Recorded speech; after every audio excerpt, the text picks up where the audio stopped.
Assalamualaikum warahmatullahi wabarakatuh. Perkenalkan, di sini nama saya Faisal Natif dengan NPM 2357051012. Di sini saya akan membuat video tentang pengerjaan sistem pakar kedua, yaitu metode inferensi. Yang soalnya saya ambil dari form.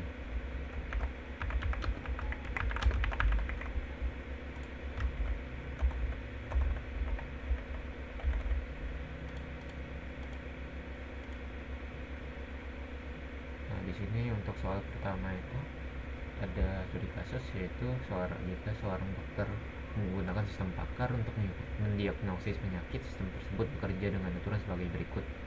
Jadi ada jika pasien mengalami demam tinggi, jika pasien dengan ada empat fakta. Ya. Terus jadi sistem pakar menggunakan metode inferensi forward chaining, maka apa kesimpulannya? Jadi di sini itu untuk soal pertama itu kan aturan rulesnya itu demam plus batuk itu sama dengan flu, kemudian demam tinggi plus batuk plus sesak napas itu pneumonia, kemudian sakit kepala plus mual itu migrain. Fakta pasien itu demam sama batuk.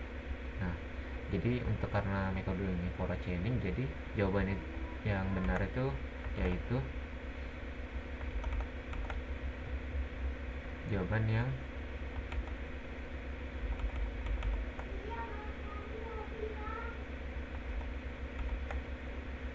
karena ini, jadi pasiennya itu demam tinggi, batuk sama sesak.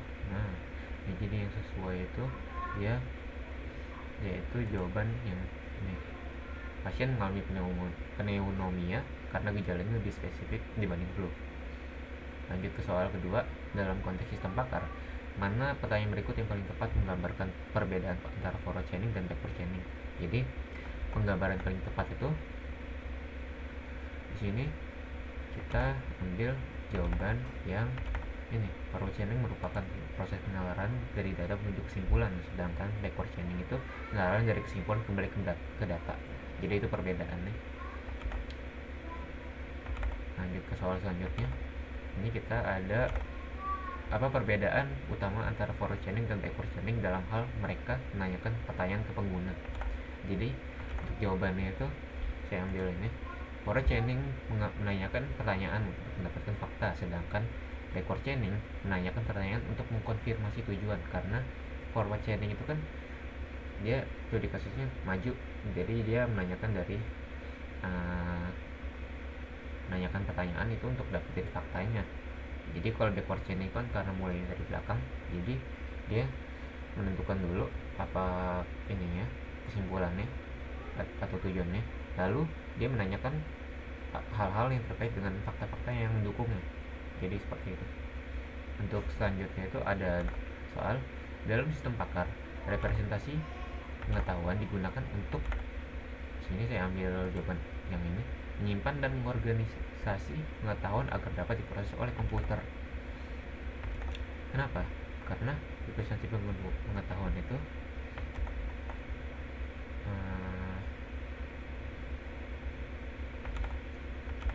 dia itu cara menyimpan ilmu itu sendiri, bukan metode inferensinya. Jadi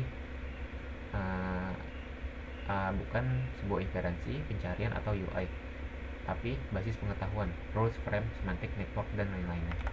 Lanjut soal selanjutnya. Jadi di soal selanjutnya ini ada decision tree sederhana untuk diagnosis penyakit sederhana berdasarkan gejala berikut. Jadi pertanyaannya itu, seorang pasien datang dengan kondisi demam, ya, batuk, ya, dan pilek, tidak.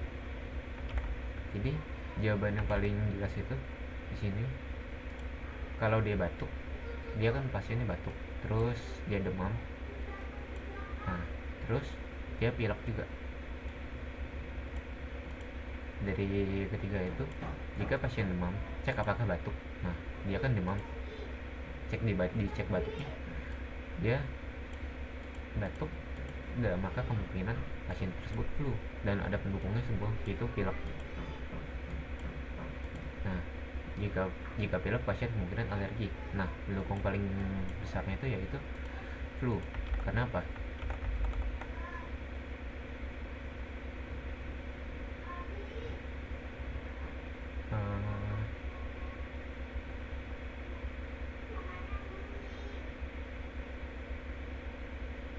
jawaban itu karena dia alurnya itu decision tree itu mengikuti aturan paling awal yang terpenuhi, jadi begitu demamnya dan batuk juga ya, maka kan di sini langsung kena masuk ke bagian flu, jadi jawabannya itu flu. Untuk sebuah sistem, untuk soal selanjutnya itu sebuah sistem pakar kesehatan hewan digunakan untuk mendiagnosis penyakit kucing. Aturannya itu ada 3. Jadi seorang pengguna memasukkan fakta kucingnya tidak mau makan dan lemas. Sistem kemudian menelusuri fakta tersebut hingga pada kesimpulan kemungkinan sakit perut dan memberikan saran periksa ke dokter hewan. Metode inferensi yang digunakan pada kasus ini adalah, jadi untuk ini metode yang dipakai itu dia forward chaining yang ini. Kenapa? Karena sistem mulai dari fakta gejala lalu menelusuri hingga kesimpulan sesuai alurnya. Jadi masukkan fakta dulu, baru sistem memberikan kesimpulan kemungkinan sakit perut dan memberikan saran periksa ke dokter hewan. Dalam binary selanjutnya itu ada soal dalam sebuah binary decision tree dengan n node, yang benar adalah, jadi di sini jawabannya itu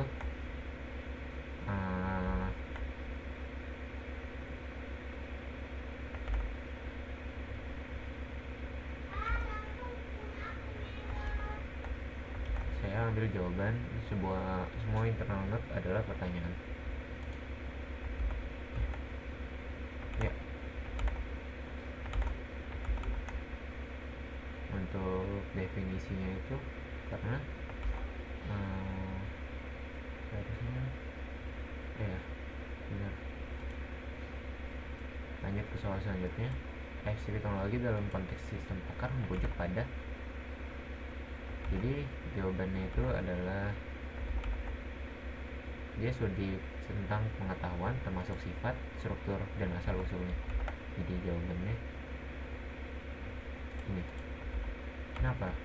Jadi itu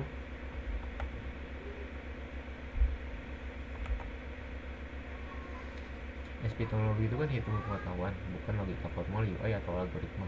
Dalam sistem pakar itu ini penting untuk menentukan sumber pengetahuan dan menilai keabsahan arahan. Jadi studi kasus tentang pengetahuan sifat, masuk sifat, struktur, dan asal usulnya itu masuk ke epistemologi, merujuknya maksudnya. Untuk soal selanjutnya itu metode inferensi pada pakar. Sistem pakar ada berbagai macam. Jika sebuah sistem pakar dimulai dari sebuah hipotesis dan kemudian mencari fakta-fakta yang mendukung atau menolak hipotesis tersebut, maka metode inferensi yang digunakan adalah yaitu soal yang ini, yaitu forward chaining.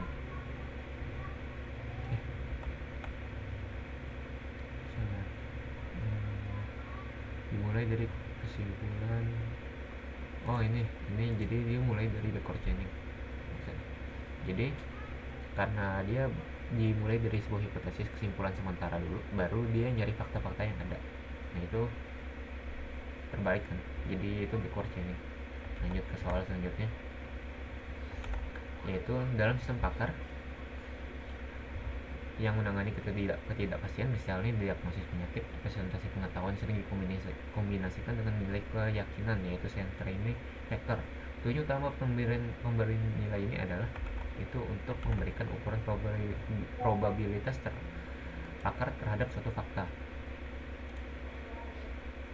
Nah, kemudian itu kira-kira jawabannya. Sekian mungkin yang bisa saya jelaskan dari soal-soal ini. Kurang lebih mohon maaf. Saya akhiri. Wassalamualaikum warahmatullahi wabarakatuh.